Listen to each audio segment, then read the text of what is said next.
AP India post payment bank నుంచి engagement of గ్రామీణ Daksha Sevak from department of post to IPBB as executive. ఇక మీరు check చేస్తే 9th October నుంచి మనకి అప్లికేషన్ రిజిస్ట్రేషన్ ఆన్లైన్లో మనకైతే స్టార్ట్ అయింది. 29th అక్టోబర్ వరకు మనకైతే ఉంటుందో అప్పటికల్లా మీరు అయితే అప్లై చేసుకోవాలి.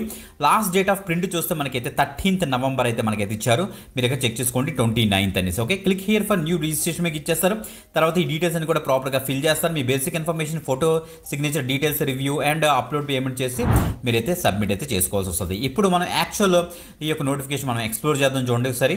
సో ఆ department of post, ministry of communication అందరి కింద వస్తుంది. 100% equity owned by government of India. మీరు ఇక్కడ చెక్ చేసుకోవచ్చు.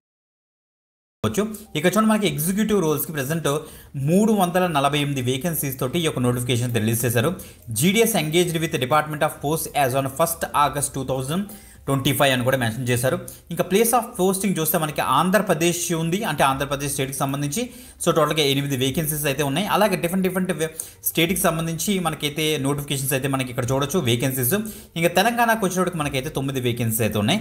టోటల్గా అన్ని స్టేట్స్కి కలుపుకొని 348 వేకెన్సీస్ తోటి ఒక నోటిఫికేషన్ రిలీజ్ అయింది. జాబ్ ప్రొఫైల్ విషయానికి వస్తే ఎగ్జిక్యూటివ్గా మీరు ఏం చేయాలంటే మనకి చూడండి India payment postal payment bank వచ్చింది. దాని యొక్క ప్రోడక్ట్స్ ఉండొచ్చు, వాళ్ళ బ్యాంక్ ప్రోడక్ట్స్ ఏవైతే ఉన్నాయో వాళ్ళకి పాలసీస్ అవ్వచ్చు, లేకపోతే వాళ్ళ స్కీమ్స్ అవ్వచ్చు, వాటిని అన్నింటి కూడా సో జనాలకి తెలియజేయాలన్నమాట. సో సేల్స్ వైజ్ కూడా మీరైతే వర్క్ చేయాల్సి వస్తుంది. బ్యాంక్ యొక్క అన్ని ప్రోడక్ట్స్ విషయాలు కూడా ప్రతి ఒక్క ఇండియన్ సిటిజన్ కూడా తెలిసే విధంగా ఈ యొక్క ఎగ్జిక్యూటివ్ పోస్టులు అయితే ఉంటాయనేసి, ఆ యొక్క జాబ్ ప్రొఫైల్ ఎలా ఉంటుందనేసి ఇక్కడ క్లియర్గా మెన్షన్ చేశారు అని ఇక్కడికి చెక్ చేసుకోండి. ఎలిజిబిలిటీ క్రైటీరియా విషయానికి వస్తే ఎగ్జిక్యూటివ్కి ఏజ్ లిమిట్ ఏమో 20 years నుంచి 35 years వరకు ఉంటుందన్నమాట. 1st August 2025 కల్లా ఈ డేట్ మీరు కనుక ఫిక్స్ చేసుకుంటే. సో మినిమం ఎడ్యుకేషన్ క్వాలిఫికేషన్ వచ్చేటికి graduate in any discipline. So మీరు రెగ్యులర్గా ఆర్ డిస్టెన్స్ లెర్నింగ్ చేసినా పర్వాలేదు, మీరు గ్రాడ్యుయేషన్ కంప్లీట్ చేస్తే సరిపోతుంది. So 20 to 35 years general category పీపుల్కి ఉన్న క్యాండిడేట్స్ ఎవరైతే ఉన్నారో గ్రాడ్యుయేట్స్ అందరూ కూడా దీనికి అప్లై చేసుకోవచ్చు. మినిమం ఎక్స్పీరియన్స్ ఇక్కడ చూడండి క్లియర్గా మెన్షన్ చేశారు, నిల్, అంటే ఫ్రెషర్స్ అందరూ కూడా దీనికి అయితే ట్రై చేయొచ్చు.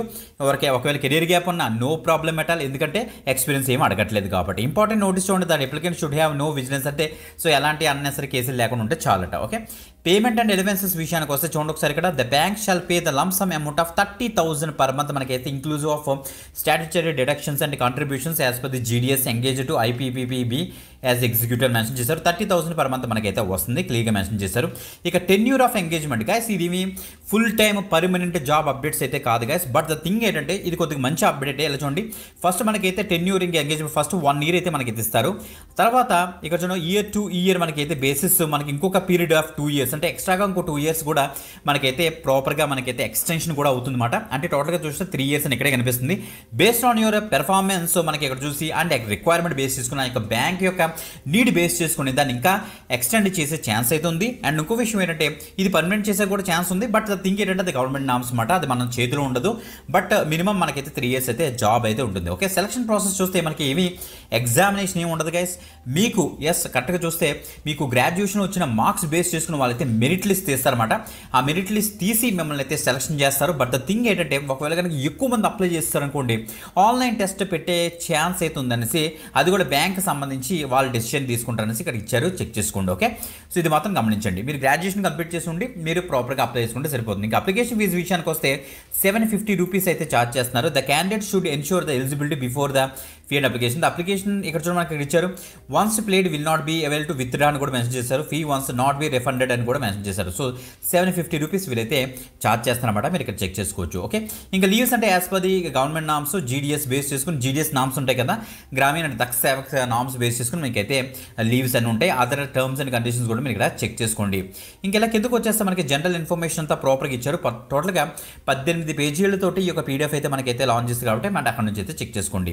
Circle wise, state wise, banking outlet wise మనకి 348 వేకెన్సీస్ అసలు ఎలా డివైడ్ అయ్యాయని ఇక్కడ చూస్తే చిత్తూరు, తిరుపతి, ఏలూరు, గూడూరు, నరసరావుపేట, నెల్లూరు, ఒంగోలు, విశాఖపట్నం వరకు మనకైతే ఆంధ్రప్రదేశ్లోని ఈ యొక్క మనకి చెప్పాలంటే circle, state and banking layouts base చేసుకుని ఉన్నాయి. ఇలా కిందకు వచ్చేస్తే స్టేట్ వైజ్ అన్నీ కూడా ఉంటాయి అన్నమాట. అందులో మనకి తెలంగాణ అవసరం ఉంటుంది కాబట్టి తెలంగాణకు వచ్చేటప్పటికి హనుమకొండ, గాంధీ చౌక్, నెక్స్ట్ మహబూబాబాద్, నెక్స్ట్ నల్గొండ, పెద్దపల్లి, సిద్దిపేట, సిరిసిల్ల, తెలంగాణలో మనకైతే వికారాబాద్, నెక్స్ట్ వనపర్తికి అయితే సంబంధించి ఒక నోటిఫికేషన్ రిలీజ్ అయిందని చెప్పొచ్చు అన్నమాట. సో ఓవరాల్ గా మనకి ఈ యొక్క నోటిఫికేషన్ అయితే ఇలా అయితే ఉందన్నమాట.